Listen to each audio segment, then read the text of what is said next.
Ahojte, keďže všade po internete a po sociálnych sieťach môžete vidieť videá, kde si pripomíname naše hokejové úspechy, rozhodol som sa pozrieť na to z opačnej strany a rozhodol som sa, že spravím video, kde si môžeme pripomenúť naše hokejové neúspechy alebo sklamania za posledných 15 rokov. Rozhodol som sa, že tak spravím kvôli tomu, že na veľa týchto hokejových zápasov alebo turnajov sa zabudlo práve kvôli tomu, že boli neúspešnými, ale treba si pripomenúť aj tieto zápasy, pretože takisto sú súčasťou našej histórie, nejakej našej cesty a nejakého nášho vývoju hokejovej reprezentácie. Takže začíname rokom 2010 hokejové majstrovstvo sveta v Nemecku.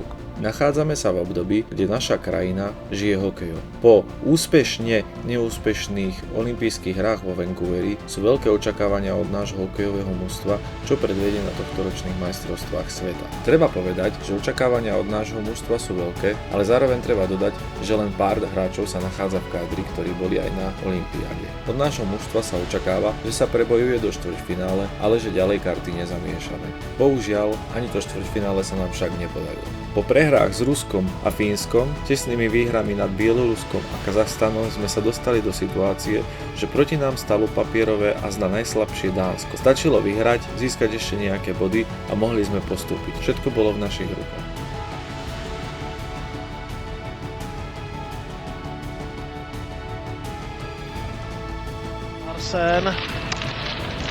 Larsenova rána, Dánsko vede 2-0. Dánové využívají přesilok po 5-3, 3 sekundy před vypršením trestu Tomáše Tatara.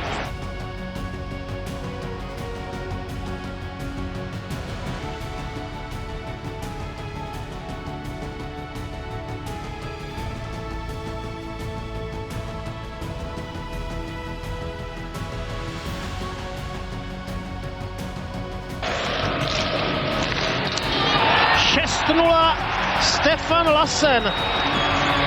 A kdyby to v hokeji šlo, tak Glenn Hanlon hází ručník.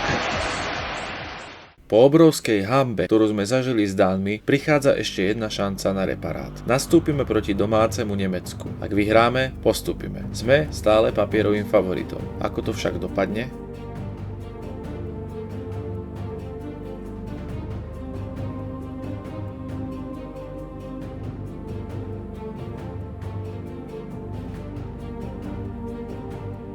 Šatanom, ktorý sa vydýchal na hráčskej lavici, tak ako Littner. A za pol minútu Marek Svatko za jeho prvý reprezentačný gól! Je znížené 1-2, výborne chlapci.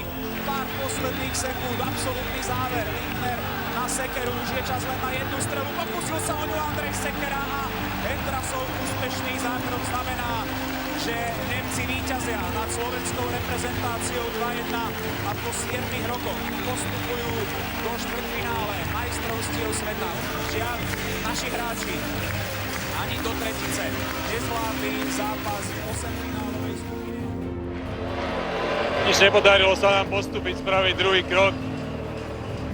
Teraz je to ťažký pocit. No, všetci sme verili, že aj napriek tomu, že sme mali ten program teraz taký ťažký, že dokážeme nazbierať toľko síl, aby sme Nemcov porazili. Bohužiaľ sa nám to nepodarilo, ale ja si aj tak myslím, že každý jeden hráč, ktorý tu bol na tomto šampionáte, svojou snahou poctivo platil za tú pozvánku, ktorú dostal a že mohol nás reprezentovať tu.